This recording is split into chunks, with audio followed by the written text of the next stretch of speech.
ഒരു ബന്ധമില്ലാത്ത രണ്ട് ആൾക്കാർ തമ്മിൽ ചേരുമ്പോഴാണ് ഒരുപാട് ബന്ധങ്ങൾ ഉണ്ടാവുന്നത്. അതായത് ഒരു പുരുഷനും ഒരു സ്ത്രീയും തമ്മിൽ ഒരു ബന്ധമില്ല. അവർ തമ്മിൽ എന്തും വേണമെങ്കിൽ ബന്ധം വിച്ഛേദിക്കാം. അതായത് ഡിവോഴ്സ് ചെയ്യാവുന്ന ഏക റിലേഷൻഷിപ്പ് ഭാര്യയും ഭർത്താവും.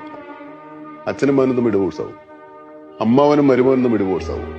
പക്ഷേ ഈ ബന്ധങ്ങളെല്ലാം ഉണ്ടാവുന്നത് വിച്ഛേദിക്കാവുന്ന ഒരു ബന്ധം കൊണ്ടാണ്. അതിന് മനസ്സിലാവുന്നുണ്ട്.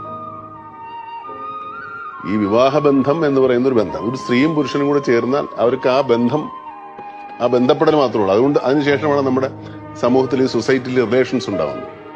അമ്മ, അച്ഛൻ, അനിയൻ, ചേട്ടൻ, അമ്മാവൻ, അമ്മാവി, അങ്ങനത്തെ ബന്ധങ്ങൾ ഉണ്ടാവും. ഈ ബന്ധങ്ങളൊന്നും മാറിപ്പോവില്ല.